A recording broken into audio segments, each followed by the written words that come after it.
नमस्कार। मैं doctor Amitabh Banerjee universal health organization से बात कर रहा हूँ।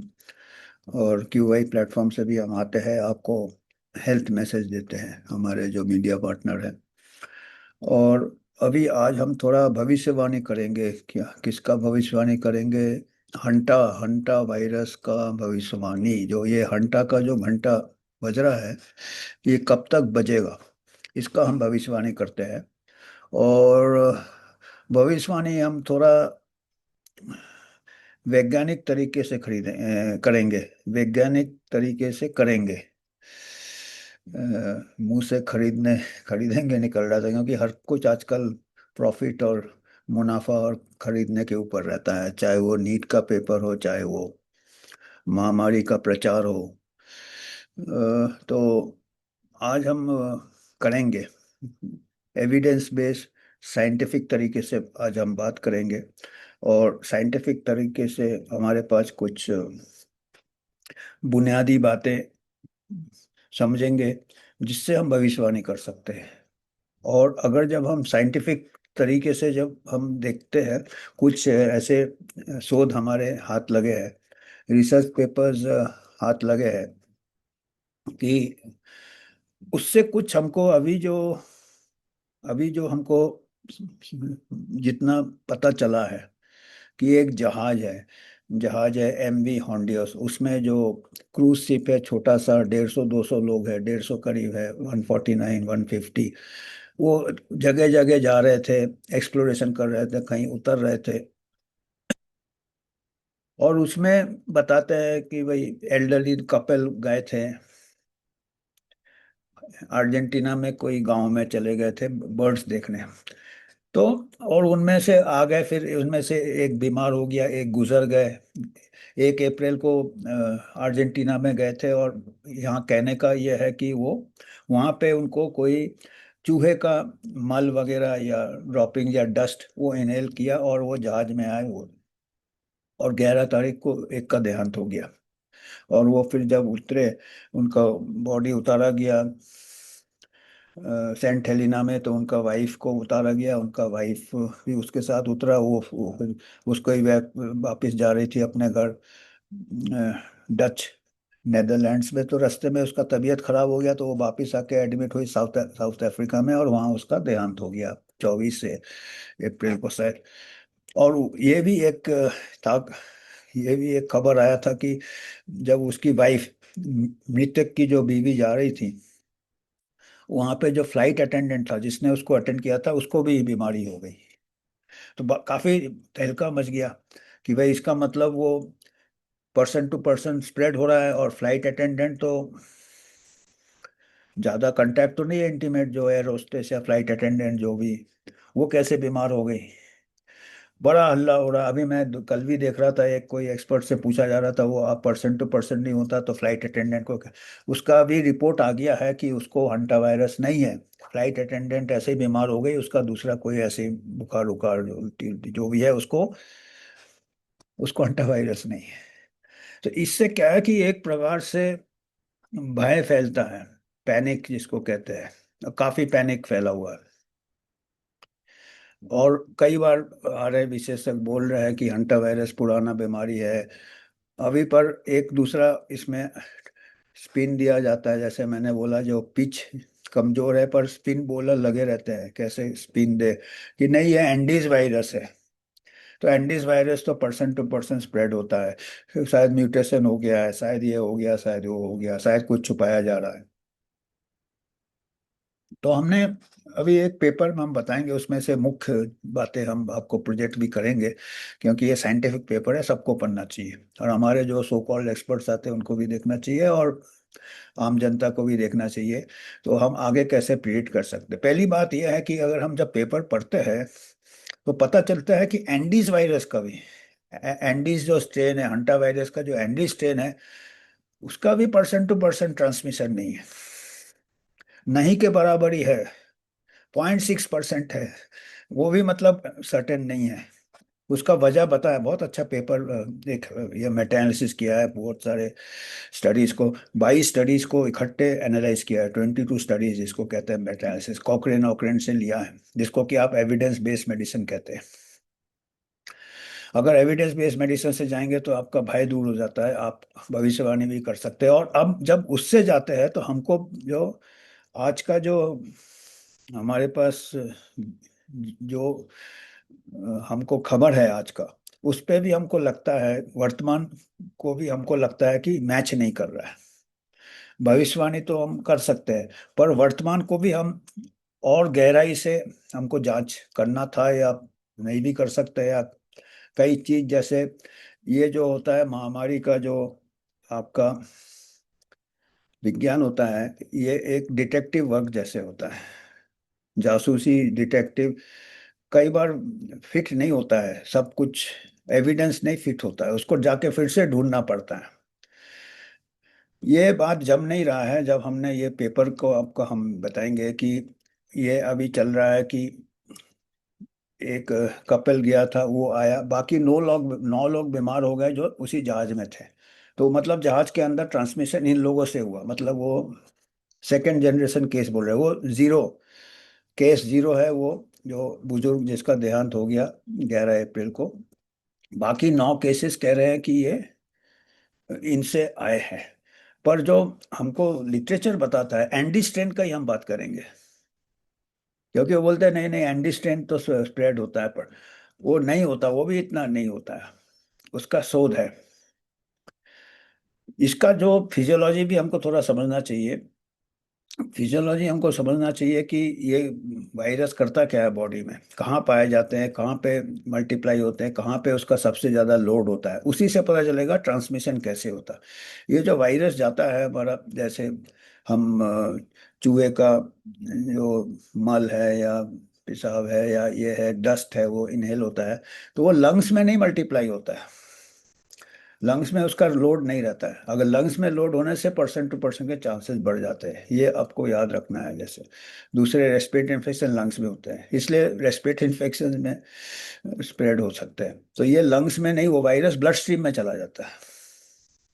और ब्लड स्ट्रीम में जो खून की नलियां होती है, उसके जो अंदर का लाइनिंग होता है, जिसको एंडोथीलियल कहते हैं, वो एंडोथीलियल में ये होता है, मल्टीप्लाई होता है, उसको शायद हार्म भी करता है, इसलिए कई ऑर्गन डैमेज हो जाते हैं। कि एंडोथेलियल लाइनिंग थोड़ा बहुत हेमोरेजिक भी हो सकता है, और थोड़ा बहुत, क्योंकि अगर खून की नलियाँ ब्लॉक होंगे तो वह किडनी फेलियर होगा, ये होगा। इवन जो आपके फेफड़े का भी जो बीमारी होता है, जो कि एंडीज वायरस कहते हैं, या जो वहाँ के जो स्ट्रेन्स हैं, न्यू वर्ल्ड जिसको कहते हैं, अमेरिका में स्ट्रेन्स है एंटावायरस, ये है। हमारे जो स्ट्रेन्स है एशिया में, उसके माने किडनी फेलियर ज़्यादा होता है। उधर क्या होता है, लंग्स एंड कार्डियोपल्मोनरी। पर वो कार्डियोपल्मोनरी में आपके जो लंग्स के जो ये होते हैं ब्रोंकियोल्स या ब्रोंकस, या उसके जो लाइनिंग होते हैं लंग्स में, जो एपिथेलियल लाइनिंग होते हैं आपके सांस लेने की नलियों, उसमें नहीं वायरस मल्टीप्लाई होता, इसलिए इतना इन्फेक्शियस नहीं रहता है। वो होता है कि लंग्स में भी ब्लड सप्लाई होता है। तो ये जो वायरस हमने कहा था एंडोथेलियल, इसमें डैमेज होता है, तो वो लंग्स में जो ब्लड सप्लाई, ब्लड वेसल जाते हैं, उसके भी एंडोथेलियल लाइनिंग को डैमेज कर सकता है, जो कि सीवियर बीमारी जब होता है, रिएक्शन होता है, तो उसको फिर पल्मोनरी आपका लंग, सांस का तकलीफ हो सकता है। पर जो हवा की जो नलियां है, ब्रोंकियोल्स, ब्रोंकस, ट्रेकिया, उसमें वायरल लोड ज़्यादा नहीं रहता, वो ब्लड वेसल्स में रहता है। इसीलिए वो जो स्प्रेड होता है, खून या बॉडी फ्लूइड्स में या सलाइवा में आ सकते हैं, कि ब्लड के से सीपेज होके सलाइवा, या बॉडी फ्लूइड्स, या सेक्सुअल इंटरकोर्स से ब्लड, जैसे एचआईवी स्प्रेड होता है, या हेपेटाइटिस बी स्प्रेड होता है, बहुत ही इंटीमेट कांटेक्ट, तो इतना कैजुअली नहीं स्प्रेड होगा। पर अभी सवाल उठता है कि 9 लोगों को कैसे हो गया, अगर इतना क्लोज स्पेस में नहीं होता है। तो इसके ऊपर हमको थोड़ा सोचना चाहिए, कि कहीं देखिए, उन्होंने तो जो एमवी होंडियस है, जो भी उनके, अभी चूहे ऐसा है, एक जहाज, इतना बड़ा जहाज है, आपके घर में चूहे आ जाते हैं, आपको पता नहीं रहता है। हमने कहा था, हमारे ऑफिस में ड्रॉर खोला तो ड्रॉर के अंदर से चूहा निकला हमारे। चूहा कैसे पता चलेगा कि एक आध चूहा किसी कोने में जहाज में, अगर मान लो ठीक है चूहा बाद में हैवी नहीं हुआ, चूहे का कभी आया, क्योंकि जहाज में हमेशा चूहे आए हैं हिस्टोरिकली, क्योंकि जहाज में बहुत सारे खाना स्टोर होता है, राशन स्टोर होता है, और चूहे आते हैं राशन में।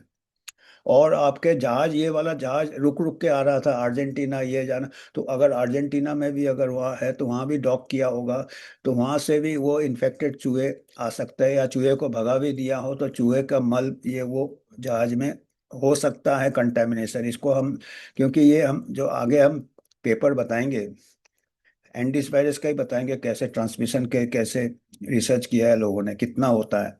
0.6% ट्रांसमिशन होता है चांसेस, 99.4% नहीं होता है।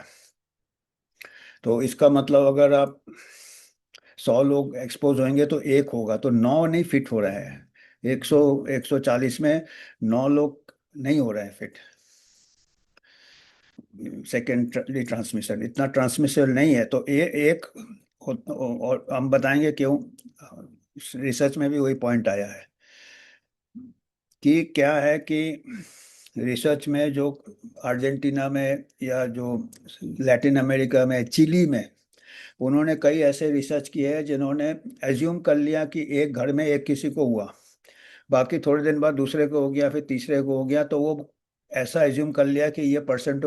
पर उन्होंने ये नहीं देखे, मोस्ट ऑफ द स्टडीज ने क्या नहीं देखे कि जितने घर वाले हैं दे आर ऑल शेयरिंग, वातावरण सबका एक ही है।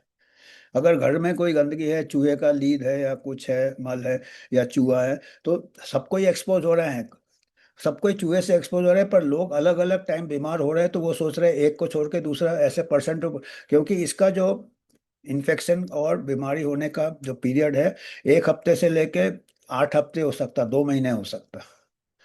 तो जरूरी नहीं है कि अगर जो बीमारी जैसे कॉलेरा है या कोविड है या दस्त की बीमारी है, जैसे नोरा वायरस 3 दिन में बीमार हो जाते, तो इकट्ठे सब हो जाएंगे तो बोलेंगे हाँ वो।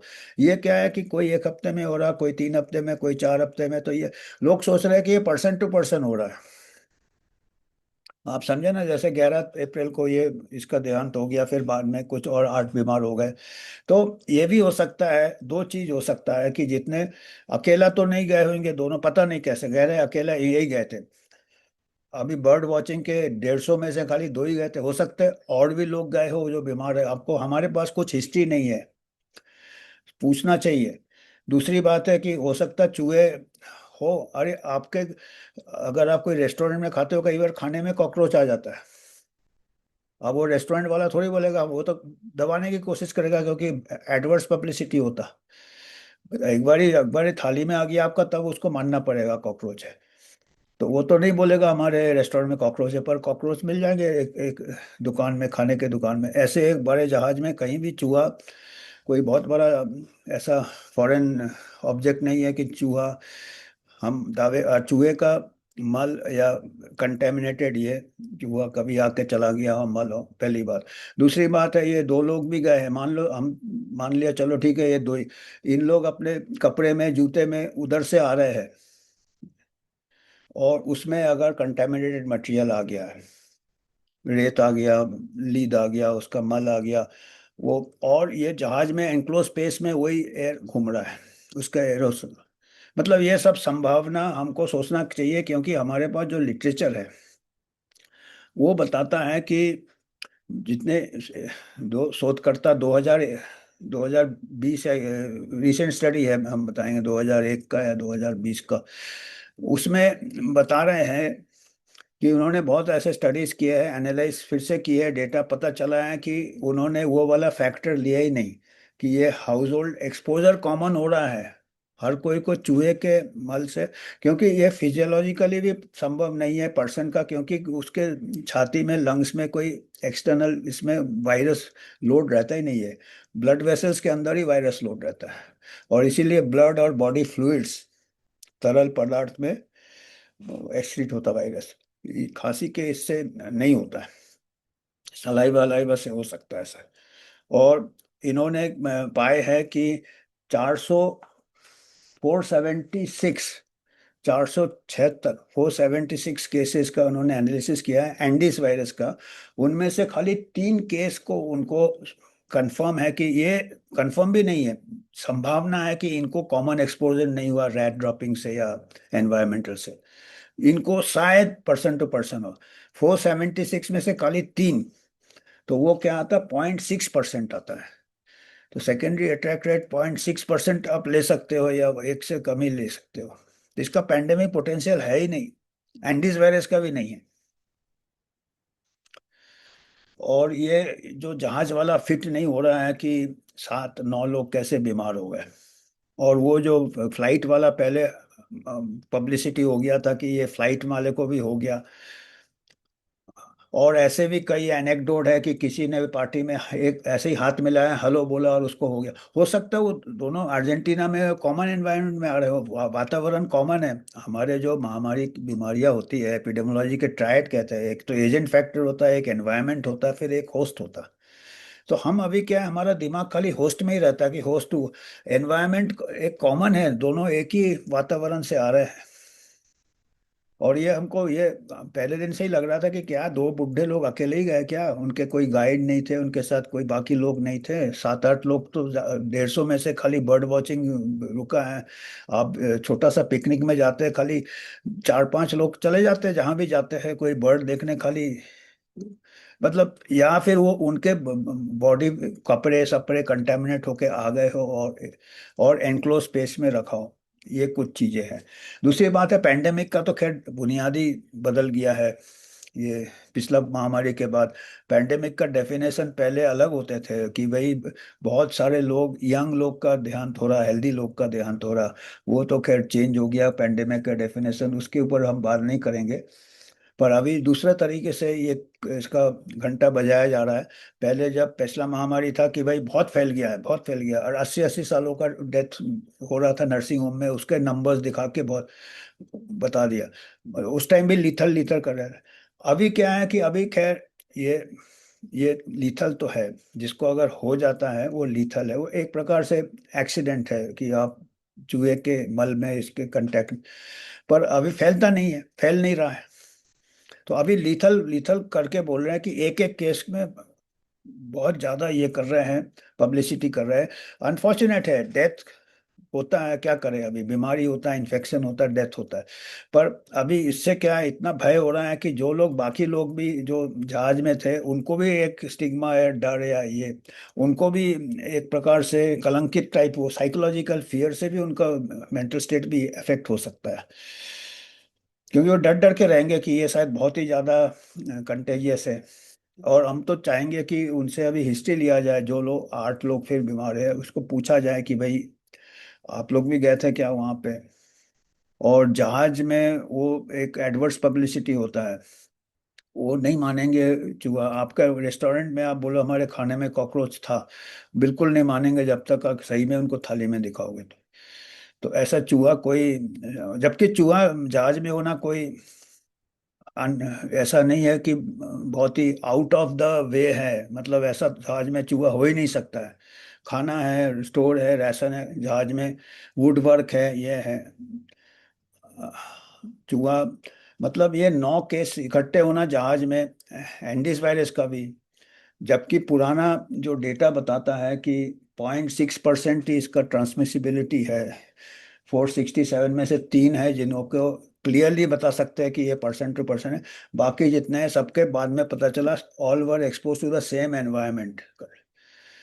तो ये संभावना 9 इकट्ठे बीमार होना जहाज में या उसी दौरान 2-3 हफ्ते के अंदर, पर्सन टू पर्सन, ये कम जम रहा है। चूहा एक आध कहीं, चूहा नहीं, ठीक है, चूहा नहीं तो चूहा का कोई मल, कोई कंटेमिनेशन, कोई ये होने का संभावना से हम अलग नहीं हो सकते। या कई बार राशन में उसका मल हो, क्योंकि कहीं से राशन चलाया हो शिप में, उससे फूड से भी कंटेमिनेट होता है चूहे का जो मल, पेशाब, ये वो।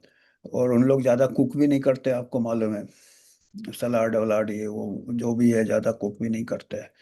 तो ये सब संभावना हमको रखना है। और हम भविष्य बता रहे हैं अभी। भविष्य ये है कि 99.9% ये यहीं खत्म हो जाएगा, सीमित हो जाएगा। अभी हमको देखना है कि चलो मान लेते हैं जीरो केस है वो, जो बुजुर्ग जिसका फर्स्ट डेथ हुआ, उसके बाद ये सेकेंडरी केसेस मान लेते हैं। हालांकि हम हमको यहाँ तक लगता कि हो सकता सब इकट्ठे ही एक्सपोजर हुए, पर जितने लोग जहाज में थे उनमें से 8-9 लोग बीमार है, और भी लोग बीमार हो सकते हैं। अभी पता चला कि फ्रांस में एक कोई बहुत ही ज्यादा बीमार है। वो तो अनफॉर्चुनेट है, वो दुर्भाग्य है, क्योंकि इसका 30-40% इसका मोर्टेलिटी रेट है। लंग वगैरह में क्या है, लंग के वेसल्स डैमेज होते हैं, उससे लंग्स में इन्फेक्शन वगैरह हो सकते हैं उससे। तो ये तो दुर्भाग्य है। तो अब इनसे अगर ये जहाज से उतर गए इतने लोग, अपने अपने घर चले गए, और इनसे अगर जो लोग नेक्स्ट थर्ड जनरेशन केसेस हम कहेंगे, जो लोग कभी जहाज में गए ही नहीं थे, इस जहाज में नहीं थे, इसका मतलब ये आगे जा रहा है। तब हमको थोड़ा फिक्र होगा, ज्यादा भी नहीं होगा, थोड़ा फिक्र होगा। क्योंकि ऐसा तो नहीं है कि ये जहाज में ही था हंटा वायरस। हंटा वायरस तो है, जहाँ पे अमेरिका में भी हंटा वायरस है। पिछले 30 साल में 1000 केसेस हुए हैं, तो वो थर्ड जनरेशन भी कोइंसिडेंटली हो सकता, कांटेक्ट में आके हो, या और इन लोग जो गए हैं, इन लोग का वेट कितना करना पड़ेगा, 8 हफ्ते तक होता है। तो जहाज छोड़ के 8 हफ्ते देख लो, तो अभी क्या चल रहा है, मई चल रहा है। अप्रैल अप्रैल में तो थे ये जहाज में, मई जून 15 के बाद पता चल जाएगा, क्लियर हो जाएगा बिल्कुल, सब केसेस सीमित हो जाएंगे कि जो जहाज में ही थे 8 हफ्ते के अंदर। 8 हफ्ता हिसाब जून जून एंड। उसके बाद अगर थर्ड जनरेशन केसेस हो रहे हैं मतलब, पर पैंडेमिक इसमें है ही नहीं, दम ही नहीं है इसमें। क्योंकि ये अंदर ही अंदर रहता है, वेसल्स में रहता है, इधर बाहर वाले इसमें बॉडी फ्लूइड से ही होता है। और ये दूसरा कह सकते हैं कि म्यूटेशन हो जाए, पर अभी जो जीनोमिक सर्वे किया कि वही है, जीन कोई सीक्वेंस चेंज नहीं हुआ है। दूसरी बात, तीसरी बात यह है कि भाई कोई लैब मॉडिफाइड है, वो भी अभी जहाँ तक अभी तक का जो जांच पड़ताल है, कि ऐसा कोई नई कोई सीक्वेंस चेंज नहीं है, वही वायरस है, वही पुराना वायरस है, वही है। तो इसलिए हमको लगता है कि इसका फ्यूचर ज़्यादा नहीं है पैंडेमिक का। और जिस हिसाब से ये कर रहे हैं अभी, महामारी का डर का चल रहा है, पैंडेमिक ऑफ फियर, उससे अभी हमको बचना है। क्योंकि पैंडेमिक ऑफ फियर में क्या है कि कुछ लोग ऐसे एडवाइस दे रहे हैं जो कि आउट ऑफ हैंड जा सकता है। जैसे पिछला महामारी आउट ऑफ हैंड चला गया था गलत टेस्ट से। अभी फिक्र वाली बात यह है कि जो एक कोविड एडवाइजर जो थी पिछला महामारी में, व्हाइट हाउस की, डेबोरा बिर्क्स, बक्स, BIRXS, डेबोरा बग, वो बार बार टीवी में स्टेटमेंट दे रही है कि सबका RT-PCR करना, सबका RT-PCR करना। वो बड़ा चिंता वाली बात है। उससे और भय फैल जाएगा और फॉल्स पॉजिटिव बहुत आएगा। जब संभावना कम होता है तो इसका RT-PCR का कोई टेस्ट बहुत ही मिसलीडिंग होता है। डायग्नोस्टिक टेस्ट इस्तेमाल ही नहीं करना चाहिए RT-PCR। पर वो इतना ऑथोरिटी है अभी उसको, वो बार बार कह रही है RT-PCR टेस्ट करना चाहिए सबका, तो उसमें और कुछ, उसमें भय ज़्यादा फैलेगा, फॉल्स पॉजिटिव बहुत आएंगे। और आप अभी उसको लॉकडाउन, फिर ऐसे कर करके लॉकडाउन हो जाएगा, वो पॉजिटिव आ रहा, वो पॉजिटिव, उसका कंटैक्ट ट्रेसिंग चालू हो जाएगा। वो यही सब एडवाइस कर रही है वो, पिछले जैसे कोविड, वो ऐसे कंटैक्ट करते जाओगे तो फिर सब ऐसे करते करते सब लॉकडाउन कर देना पड़ेगा आपको। तो अभी खाली इनको 140 या 120 जो है उनको फॉलो अप करो, सेकेंडरी केस आएंगे इनमें से। और अर्ली ट्रीटमेंट में शायद फेटेलिटी भी बच सकता है, क्योंकि अर्ली ट्रीटमेंट थोड़ा बहुत कहते हैं कि स्टेरॉयड क्योंकि ये रिएक्शनरी होता है, उससे शायद बच भी जाए। और एक अभी फ्रांस में एक सीरियस है, अभी अनफॉर्चुनेट है, क्या करेंगे। पर महामारी का ये नहीं है इसमें। तो हम वो पेपर वगैरह देखते हैं जिसके ऊपर बारे में हम बात कर रहे थे, और इसका हम देखते हैं ये पेपर में। ये देखिए, हंटा वायरस का भविष्य क्या है, व्हाट इज द फ्यूचर। अभी क्या है, ये हंटा वायरस, ये जो अभी आप देख रहे हैं, ये बार बार टीवी में दिखाएंगे, ये न्यूज़पेपर में दिखाएंगे, ये टाइम्स ऑफ इंडिया का है। अभी जो MV हॉन्डियस जब गया था कैनरी आइलैंड में, तब वो पूरी टीम ऐसे आई थी अपना स्पेस सूट में। तो उससे क्या है, लोग बहुत डर जाते हैं कि चलो ठीक है, अभी ले ले प्रिकॉशन, पूरी जानकारी नहीं है, पर इसको बार बार टीवी में दिखाने से और लग डर जाएंगे, एक पैनिक फैल जाता है। और जो मैंने कहा, जो यात्री बेचारे आ रहे हैं वो भी भयभीत हो जाएंगे। तो उनके बारे में भी हमको सोचना चाहिए कि उनको भयभीत नहीं करना है, उनको रीअश्योर करना है। और हम देखे, जैसे कह रहे थे कि ये एक पेपर है 2021 का ही पेपर है, देखिए काफ़ी रिसेंट पेपर है, 2021 का पेपर है, journal of infectious disease, evidence for human to human transmission of hantavirus, systematic review. इन्होंने जितने स्टडीज थे हंटा वायरस के ऊपर, उसके जो फैलाव थे, स्टडीज फैलाव के ऊपर स्टडीज जितने थे, 22 स्टडीज को उन्होंने इकट्ठा किया है। और वहां से बाकी का तो कोई यही नहीं था, दो मत ही नहीं है। जो बाकी एंडी स्ट्रेन जो है जिसमें पाए गए हैं, शायद उसमें भी 3 लोग मिले हैं जो उन्होंने फिर से रीएनालाइज किया, जो कि उनके एनवायरनमेंट कॉमन नहीं है। क्योंकि आप देखें, ये अर्जेंटीना वगैरह भी डेवलपिंग कंट्रीज है, वहाँ भी ओवर क्राउडिंग है, घर में चूहे है, ये है, इकट्ठे रहते हैं। तो everybody is expose to the rat droppings, और ये काफ़ी फील्ड में इसमें जो भी। तो उन्होंने ये स्टडीज करके पाए हैं। और एक स्टडी था जो कि एंडी स्ट्रेन, जिसको कि कह रहे हैं एंडी स्ट्रेन फैलता है ह्यूमन टू ह्यूमन, तो उसमें भी 476 में से खाली 3 को कंफर्म, मतलब प्रोबेबिलिटी ज़्यादा है, वो भी कंफर्म नहीं है, कह रहे हैं कि चलो उनको मान लिया कि उनको अलग वातावरण था, वो लोग चूहे में एक्सपोज नहीं थे, वो 3 लोग ऐसे थे जो कि, तो वो बहुत कम संभावना नहीं के बराबर है, ये देखिए। तो इन्होंने पबमेड 28 फरवरी 21, कॉकरेन सबसे बड़ा हमारा बैंक रहता है एविडेंस बेस्ड मेडिसिन का। तो उन्होंने स्टडीज करीब दो इंटरपर्सनल कांटेक्ट, कि जो लोग को जितने भी हंटा वायरस केसेस हुए उनके कांटेक्ट का हिस्ट्री लिया, और लैब कंफर्म हंटा वायरस। तो उन्होंने पूरा 2 रिव्यूअर मिलके किया, डेटा लिया, और उनका 22 studies met the meta analysis उन्होंने इकट्ठा रिव्यू किया। कुछ कुछ स्टडीज अलग अलग टाइप के थे, तो पूरा स्टैटिस्टिकल नहीं कर पाए, पर उन्होंने नैरेटिव रिव्यू किया, जो कि एक प्रोस्पेक्टिव स्टडी एंडीज वायरस का। वही आप कह रहे हैं ना, एक स्टडी था जिसमें 476 लोग थे जिनको एंडीज वायरस स्ट्रेन से हुआ था, हंटा वायरस, जो कि ये शिप में जो मिला चिली में। उसमें भी कहते हैं कि सीरियस रिस्क ऑफ बायस, बायस मतलब वो गलत कंक्लूजन, हमारा बायस माने एक तरफा हम गलत सोच लेते हैं। कि हम जब ये नहीं ध्यान में रखते हैं कि हम सोच रहे हैं कि ये आदमी इस आदमी से मिला इसलिए हो गया, हम ये नहीं सोच रहे कि दोनों आदमी एक ही बैकग्राउंड से आ रहे हैं, दोनों आदमी का risk of exposure to rat dropping equal है। तो या एक ही घर में रहते, एक ही मोहल्ले में रहते जहाँ चूहे का इन्फेस्टेशन है। तो वो एक स्टडी है जिसमें थोड़ा सा पता चला कि पर्सन टू पर्सन होता है, इसीलिए वो बात फैल गया कि Andes strain person to person होता है, Andes strain person to person होता। पर वो कह रहे हैं कि उसको भी अगर हम इंक्लूड करते हैं, does not support human to human transmission of hantavirus infection, non comparative studies with a critical risk of bias suggest that human to human transmission of antivirus may be possible। ये sentence बहुत important है, इसको समझना। ये non comparative मतलब हमने दोनों का मैच नहीं किया एनवायरनमेंट, और उससे हमको लगता है, और क्रिटिकल रिस्क ऑफ बायस, जब हम मैच नहीं करते दोनों का एनवायरनमेंट, तो उसमें हमको गलत निर्णय में पहुंचना बहुत ज्यादा हो जाता है, हम गलत निर्णय में आसानी से पहुंच जाते हैं। वैसे एक ही स्टडी से पता चलता है कि एंडीज वायरस शायद फैलता हो एक आदमी से दूसरे आदमी। उसमें भी कितना मात्रा में, 476 में से खाली 3 लोग का ऐसा मिला।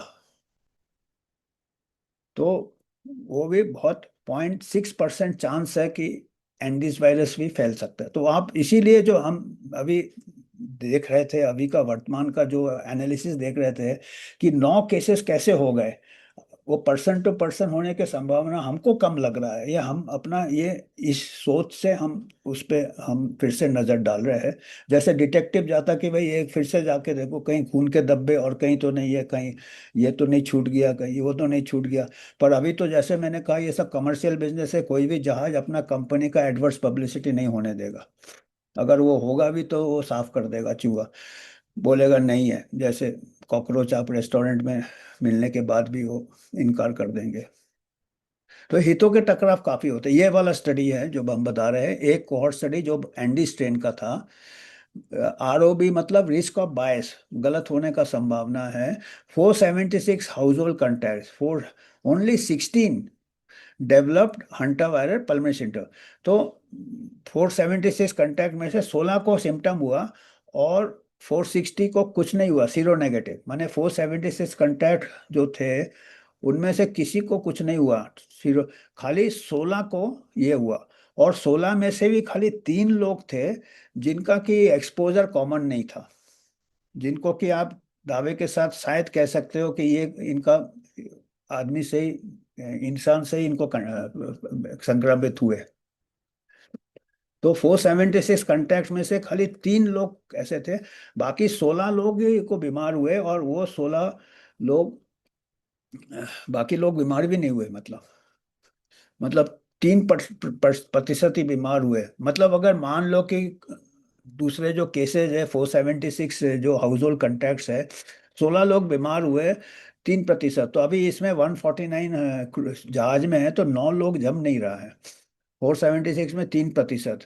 तो इसमें वो भी कह रहे हैं कि उनका भी वातावरण सेम था, खाली 3 लोग ऐसे थे जो कह सकते हो कि वो ह्यूमन से ह्यूमन स्प्रेड हुआ होगा, क्योंकि उन लोग कोई चूहे का कांटेक्ट का कोई हिस्ट्री नहीं दे रहे।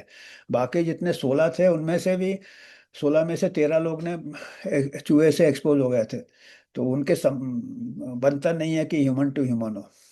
और जैसे हमने फिजियोलॉजिकल लेवल में बताया कि ये ब्लड वेसल के अंदर रहता वायरस, एंडोथेलियल में रहता है। तो this study of pool analysis of 476 people with Andes strain of unfound only 3 human. तो 476 में 3 हुए, तो 0.6% ट्रांसमिशन। तो ये 9 जम नहीं रहा है, 150 में से 9। सो ये इनका स्टडी कंक्लूजन है। The balance of evidence does not support the claim of, ये देखिए ये कितने स्ट्रॉन्ग लिखा है, does not support the claim of human to human transmission of Andes virus, ANDV Andes virus को कह रहे हैं, एंडी स्ट्रेन जो भी है। तो ये अभी जो ऐसा एक प्रकार से भय फैलाया जा रहा है ना, एंडी स्ट्रेन, तो मोस्ट लाइकली ये जो 9 लोग बीमार हो रहे हैं, 9 लोग अभी बीमार हुए और बाकी लोग, ये मोस्ट लाइकली ये शिप के वातावरण से हुआ होगा या आइलैंड में गए होंगे वो भी। ये हमारा मतलब लॉजिकल ये थिंकिंग है। हो सकते हैं साइंस में हम गलत हो सकते हैं, it's something like detective work. पर हमको ये लगता है कि डिटेक्टिव वर्क में भी जिनका हितों का टकराव होता है वो एविडेंस को मिटाने की कोशिश करेंगे। और कुछ लोगों का दूसरा हितों का टकराव है कि अगर हम इसका पैनिक बनाएंगे, तो हमारा अभी देखिए मॉडर्ना का hanta virus vaccine roll out होने का बात हो रहा है, तो उसके शेयर्स बढ़ गए हैं। तो काफी हमको ये सब और अभी जो कई एक्सपर्ट्स आके बोल रहे हैं सबका आरटीपीसीआर करो, तो आरटीपीसीआर करके फिर से हितों का टकराव बढ़ाया जा सकता है। वेल डिजाइन कोहॉर्ट और ये स्टडीज, तो ये इन्फॉर्म पब्लिक हेल्थ रिकमेंडेशन भी अभी अभी का जो एविडेंस है वो नहीं सपोर्ट करता। डिड नॉट फाइंड एविडेंस, कोई ह्यूमन टू ह्यूमन ट्रांसमिशन का स्ट्रॉन्ग एविडेंस है ही नहीं है। और एंडीज वायरस का 0.6% है, मतलब कच्चा, बहुत ही कच्चा एविडेंस है। और ये देखिए ये जो डच एयरलाइंस में एक हवा उड़ा था कि पैसेंजर को जिसने अटेंड किया था एयरलाइंस में, जो लेडी जा रही थी, बाद में वो लेडी का देहांत हो गया था, उसी की बीवी थी जो सज्जन पहले लियो बोल के थे उनके नाम। तो वो नेगेटिव था। वो पहले ऐसे हवा उड़ गया था कि नहीं, वो तो एयरलाइन में भी हो गया था, एयरक्राफ्ट में हो गया था, तो मतलब पर्सन टू पर्सन हो सक। तो हालांकि उसको हॉस्पिटलाइज किया था, mild symptoms after the infection, WHO official confirm the negative results. तो वो हंटा वायरस नहीं है और कोई बीमारी हो सकता है। तो यही हमको आज कहना था। आपको अगर कुछ योगदान करना है, यूएचओ यूनिवर्सल हेल्थ ऑर्गेनाइजेशन, हम एक इंडिपेंडेंट वॉचडॉग है हेल्थ इश्यूज में, आपको समाचार लाते हैं। तो आप हमारे को सपोर्ट करेंगे तो हम किसी का स्पॉन्सरशिप की ज़रूरत नहीं पड़ेगी, और हम अपना इंडिपेंडेंटली आपको समाचार ला सकते हैं। आज आप हमको फीडबैक दीजिएगा। और हम मालूम है कि अगर हम जब तक डर नहीं फैलाएंगे तो ज़्यादा हमारे व्यूज़ नहीं आते, तो उससे हमको फिक्र नहीं है। हमको जो फैक्ट है उसी से हम रखना चाहते हैं और आगे जैसे आएंगे। पर हम अभी जो भविष्यवाणी ये कह दें कि 15 जून तक पूरा भविष्यवाणी क्लियर हो जाएगा। यहीं सीमित रहेंगे जो लोग जहाज में हैं। उसके आगे अगर हो तो सोचेंगे, पर उसके आगे हमने बोला 0.6% चांस है अगर वो लेके चले हम स्टडी को। तो ये महामारी का इसका कोई बनता नहीं है और ना ही इसका महामारी आ सकता है अगर ये हाईजैक ना हो जाए आरटीपीसीआर से या प्रोपेगेंडा से या मीडिया से। तो मीडिया से बच के रहिए, आरटीपीसीआर से बच के रहिए, प्रोपेगेंडा से बच के रहिए, तो आप सुरक्षित रहेंगे। तो आज इतना ही हमको मैसेज देना था। धन्यवाद।